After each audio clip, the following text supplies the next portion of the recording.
Welcome back to Techno and Talk on Tuesdays and Thursdays with Ty, 5T Vodcast. Today we have a special guest. I'm going to let him introduce himself. I'm Kirill Diamandy. I go by the name Diamandy in my DJ name.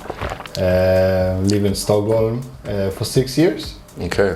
Came straight away from Tel Aviv. Tel Aviv in the house. Yeah. So Diamandy is your last name? Yeah, it's my actual last name. Wow, that's fantastic. Yeah. Where are you from? I'm born in Russia. Uh-huh. I'm born in Russia, Kirill. You know, the Russian language is basically called Cyrillic. Ah, okay. Right? We say Cyrillic in English. Yeah, But exactly. Cyrillic. yeah. So yeah, it's a very old Russian name. Born in St. Petersburg, lived there until I was 11. Then my parents immigrated to Israel, so Okay. yeah, and I grew up there. So from 11 to what year? What age, sorry? Until I was 27. Okay. 6, 7. How was that growing up in Israel? It's challenging. It's nice, first of all, you know. Beautiful, I can imagine. I consider Israel my homeland much Okay. more than Russia. Okay. Even though inside myself I'm more Russian than Israeli. It's a salad. But it's nice. It's challenging because of all the situation. And it's immigration as well. It's challenging. And army. Yeah, they'd be shooting people and wars and shit and bombings. Yeah, and I served 3 years, you know. Oh yeah, that's right. Everyone's forced to do the army. Wow, how was that? Man. It's fine. I didn't shoot anyone. Thank God. But it's tough. Yeah, I can imagine. Yeah. But it's part of it. It's part of the culture. So Yeah. it is what it is. you Yeah. know. Sorry if this is a touchy subject, but what's your opinion on the whole Gaza situation and the West Bank, and how do you feel about that? I'll give you a more general answer. Okay. I think it sucks. Okay. That's what I meant. That's. I think our government is far too right. Okay. And I think their government or whoever in charge there, Hamas or whatever, they far too right. And it will never work this way, ever. To give you a specific solution, I can't. No, of course not. Exactly. If I could. But I think that to fight about stones and kill people for that and brainwash kids, from both sides. I agree. It's sick. I think that it has to be change in the way people are thinking. Generations have to be changed. It may be few generations even. Maybe with all the globalization it will help somehow. I don't know, but it's not good for both sides, and no, I don't have a solution. Okay. Nobody has. Yeah. Would you consider yourself a religious person? Oh no. Okay. Oh no. All right. No. It's hard for me with religion, especially after what I saw in Israel. What I saw how really religious people, I mean the Orthodox, how they behave towards our society of not religious people. And it's almost like there is a lot of hate. It's very divided society. So after what I saw and after I saw the fanatism in it, even if I had some kind of belief in my 20s when I was younger, it disappeared. Because I said there is no way that something that's supposed to be pure and guide us through life can make such a crazy divide and make people hate each other, and if you're not believers so you this, and if you're believers so you that. And yes. I agree with you 100%, because I feel like if someone had found, if this was actually the word of God, the right, the true way, it would just take over. It'd be so unavoidable, it'd be so fantastic, people would just run to it. Yeah. Everyone would flock to it. Just once it's out there, it's like it'd be like a shining light, everybody would be like, I have to have it. But you see from all the religions nowadays, they kind of present this dogma, they present this attitude where it's like, it just doesn't work in reality. You know what I mean? It creates more hate and division rather than it gets people together. Yeah. So I don't believe that if there is a God out there, I don't think we've found the right answer, or people have perverted the message so much that it's lost its value. Exactly. In my opinion. Exactly.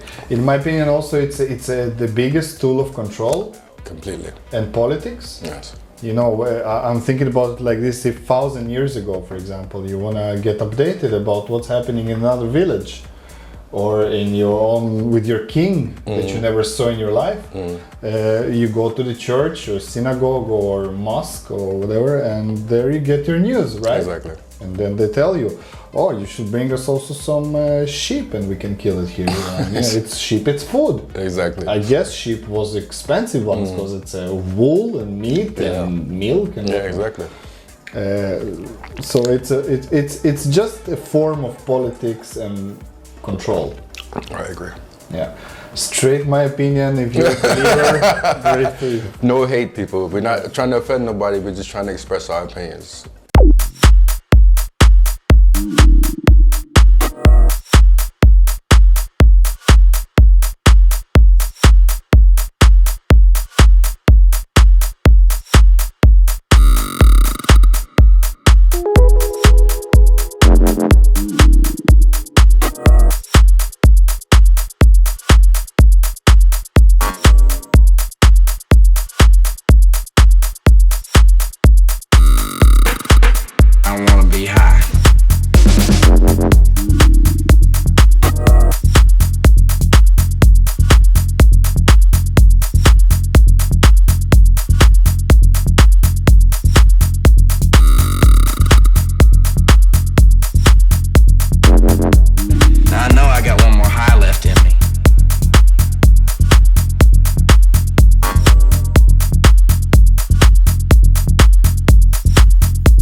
Respect.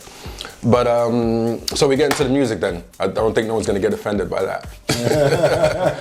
How long you been playing, and when did you get started out? Playing. Because I assume you were DJing before you were making music. Actually, I was making music before I was DJing. Okay. My first gig was when I was 18 years old, I think, or 19. How old are you now? I'm 33. Okay, so what's that, like 14, 15 years ago? 15 years ago. All right, cool. Played in some dark psytrance party in Israel. Oh, cool. Yeah, I was into psytrance before. And yeah, it was my first gig. Started to make music when I was 16, I think, 17. But you know, easy stuff. Fruity Loops. Okay. Fruity Loops gang. You know, all that. Until it became a bit more professional, then you start to research, you start to buy monitors and MIDIs and different stuff and how you can make this better and this and that. Yeah. Then my first official release when I was 21. Okay. Yeah. Are you a musician? Do you play any instruments or anything like that? I finished 5 or 6 classes of piano. You know, every Russian boy goes to the same routine. Okay. Man. You go and you play piano when you're 6 years old. And do gymnastics. Basketball. Basketball in my case. Fantastic. And I sucked. Oh no. I really sucked. Oh no. Yeah. So the problem is that I forgot how to play piano really because I was playing really good for 11-year-old. Okay. But then we moved and the reality hit hard. We couldn't buy a piano in Israel in the beginning. So I forgot how to play. But the grammar, solfeggio, stayed. Exactly. So I know, you know, how scales, to put sounds together. I know that. Harmonies, but I cannot play Bach. Okay, me neither, so it's okay. I understand. Yeah. So then you started producing first. Yeah. Do you remember what your first gig was? Yeah. It was this gig actually through a guy I met in the army. He was doing these dark psytrance parties, and I was into that music once, 150, 160 BPM. You know. Hard. So he gave us a slot, half an hour in 5 in the morning. And the funny thing that we had no idea how to DJ. You saying we? Were you playing with someone else? I played with a friend. Okay. Yeah, we were like a gang. Team. A team, yeah. And at least I knew that, okay, that's a fader, that's low. My friend was just touching faders that have nothing to do with anything. Yeah. You know, but we succeeded to play half an hour, and it was an amazing experience because you get these energies from the crowd and you're like, I actually perform. You know, I stand there, I'm out there. Did you start playing directly when you came to Stockholm? When I came to Stockholm, it was 6 years ago. Yeah. Okay. I went straight away, like a week I was in Stockholm. Marco Bailey played in this club that got closed, Fabrik, I think? Fabriken. Yeah, Fabriken. In Västra Skogen. Yes, and I got in touch with Andreas Andreasson.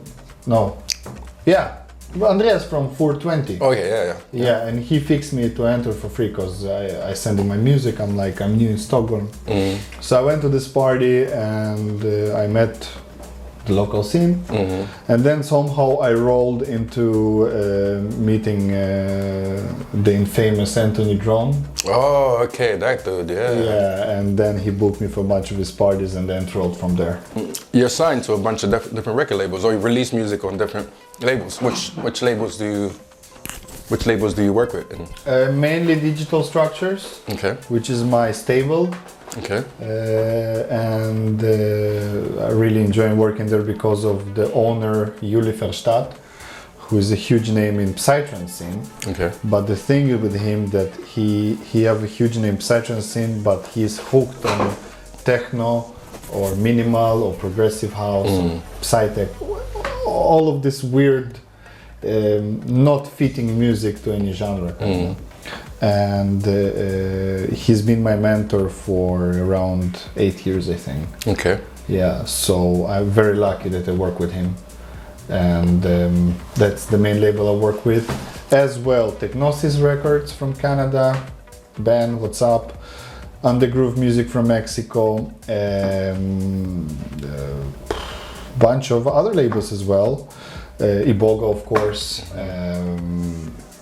Basic Records from Australia. Australia is on fire, man. Really? Australian labels lately are just, they're creating artists that are so unique, you know, and they have such a great parties there and great vibes, and they appreciate music so much. Fantastic. Man, I have like so many people writing me from Australia, and they know track names, they know when they got released, they know about which label. It's amazing. Fantastic. So Australia, shout out.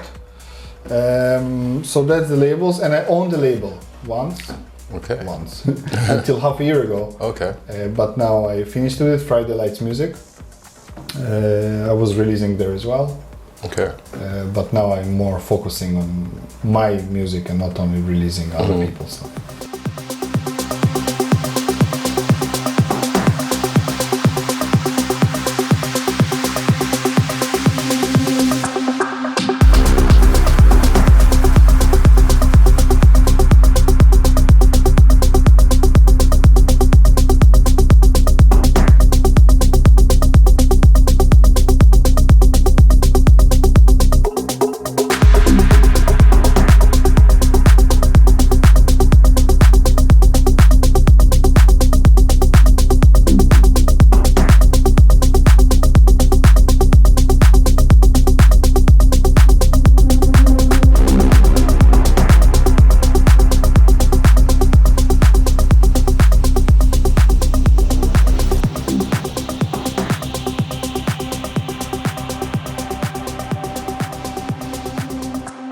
But you've been traveling all over Europe and all over the world and stuff like that. Yeah, I played a bit. My music got out there a bit, so I played a bit in France and in South America, even in Thailand and Russia. So yeah, been around a bit. Okay. Where did you play in South America? South America, I played in Guatemala. Okay. And Ecuador.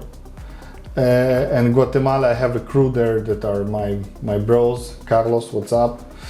And it's amazing. Guatemalan crowd is insane. Wow. Is insane. I didn't even know there was a techno scene down there. There is. And Fantastic. they like it hard, you know. They party like crazy people. Fantastic. Yeah. I can imagine there's lots of things from Colombia coming over across the border.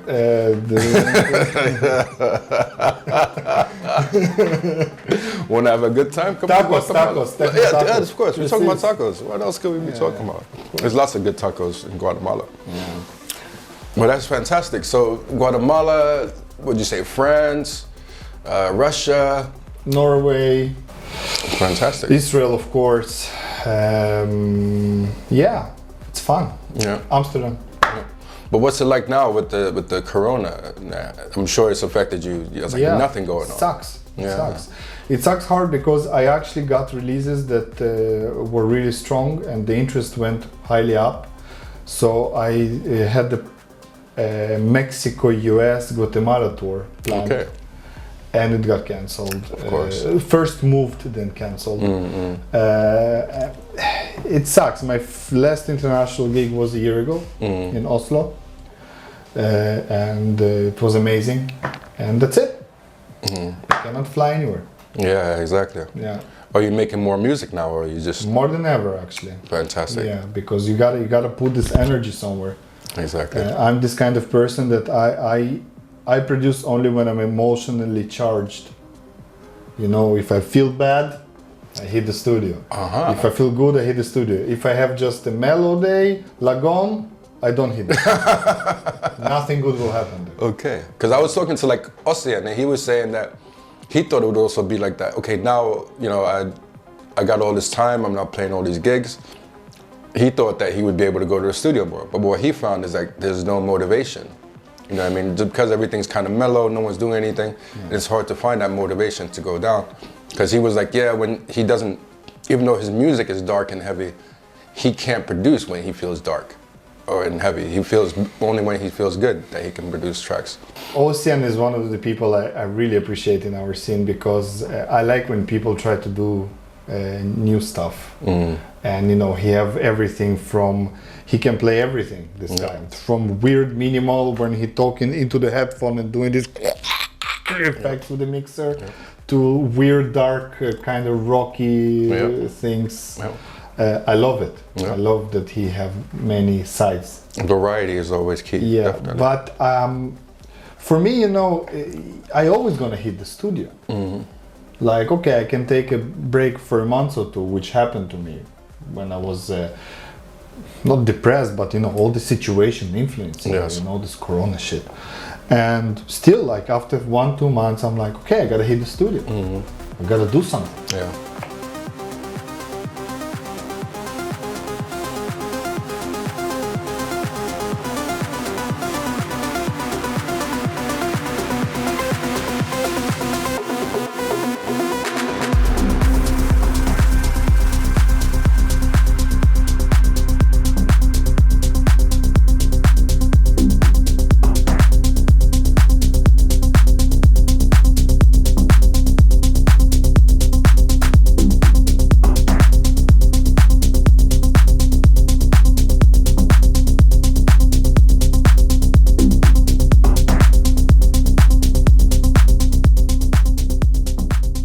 What are your plans for the future then? Just to create music and you know, like it's actually something I wanted to say that if once my goal was to get famous or known or something like this, I actually dropped that goal because of my wife that gave me smart advice. Like, you know, I was pretty not depressed, but it was influencing me. Why my break doesn't come? When I'm gonna break and fly to the stars and fucking tour all the time, you know? And she said to me, listen, if tomorrow everyone dies, like it's actually happened, you know, the culture dies and everything, are you gonna create music or are you just gonna sell your queen? I'm like, no, I'm gonna create music.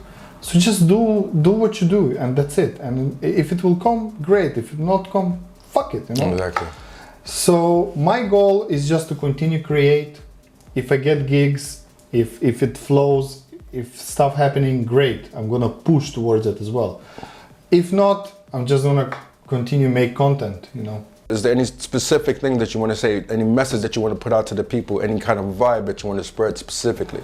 You know, I'm not some kind of Guru, inspirational person, but just respect each other, respect each other's space. It's not easy times, you know, support each other, and just think about what can I do that other person's life will be better.